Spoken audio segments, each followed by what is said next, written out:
Hello everyone, আমি ঋতিকা। তোমরা দেখছো ঋতিকা লাইফস্টাইল। আশা করছি তোমরা খুব ভালো আছো। আমি খুব ভালো আছি। সকাল সকাল সবাইকে গুড মর্নিং। আর এখানে চাও করে নিচ্ছি, কারণ হচ্ছে বান্টিকে টিফিন দেবো, ওই চাউটা ওই জন্য করে নিচ্ছি। আমরা কিন্তু চাও খাবো না, শুধু ওর জন্যই চাউটা করছি, যেহেতু ও বললো আজকে নাহলে টিফিন নেয় না। বললাম আমাকে তাহলে চাউ করে দাও, যেখানে যাচ্ছি ওখানে খাবার কিছু তেমনভাবে পাবো না, নাহলে কিন্তু নেয় না আমাকে, বা আমি বললেও বারণ করে করতে হবে না। আর এই দেখেন আমি দুপুরবেলা শাক আর চিংড়ি মাছের তরকারি করে নিয়েছি। আজ তেমন বেশি কিছু করতে পারিনি গো, শরীরটা খারাপ বলে তেমনভাবে বেশি কিছু রান্না করতে পারিনি। আর এখানে হচ্ছে আমি একটু মুগ কড়াই সিদ্ধ করে নিয়েছিলাম খাবার জন্য, ওটাই বসে বসে খেয়ে নেবো। করে তো নিয়েছি, কিন্তু বিশ্বাস করো এই যে যেইটুকু নিয়েছিলাম ওইটুকু আমি খেতে পারিনি। একদম ভালো লাগছিলো না খেতে, ওই জন্য ওইটুকু আমি খেতে পারিনি। আর গরম, প্রচণ্ড পরিমাণে গরম, খাবো কি।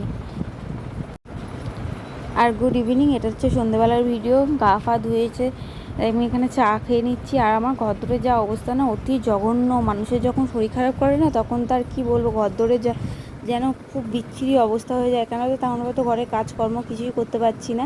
দেখেছো আমার বিছনার কি অবস্থা, চাদরটা তুলবো করে চাদরটাও তোলা হচ্ছে না। দেখি কালকে চাদরটা তুলে নেবো। আর এখানে বসে বসে জামা কাপড়গুলো গুছিয়ে নিচ্ছি, নাহলে না গোছালে না, যত শুয়ে থাকবো তত মনে হয় কাজ আরও বেশি বেড়ে যাবে। ওই জন্য আগে আমি জামা কাপড়গুলো গুছিয়ে নিচ্ছি, গুছিয়ে তারপর যদি ভালো না লাগে তখন একটু শুয়ে পড়বো। এই রোজ একটু একটু করে জমতে জমতে অনেক জামা কাপড় হয়ে যাবে, তখন আর ইচ্ছা আরও বেশি করবে না, কেন কাচাকুচিটা তো আমার রোজের থাকে না, বেশি হোক কম, কোনো দিন বেশি কোনো দিন কম, এই রোজের থাকে কাচাকুচি। আমার বড়মশাই বলেছে তুমি রেখে দাও যা কাচাকুচিগুলো, আমি করে দেবো, কিন্তু সব কি ওকে দিয়ে আর করানো যায় বলো। চাদরটা বলেছে আমাকে কেচে দেবে। আর কি বলো তো বন্ধু, যা সংসার কাজ তাকেই করতে হবে, আদার্স কেউ এসে করে দেবে না। এতক্ষণ পাচ্ছি টুকটুক করে করতে থাকি। চলো বন্ধু, ভিডিওটা আজ এখানে শেষ করলাম। সবাই ভালো থেকো, সুস্থ থেকো, টাটা।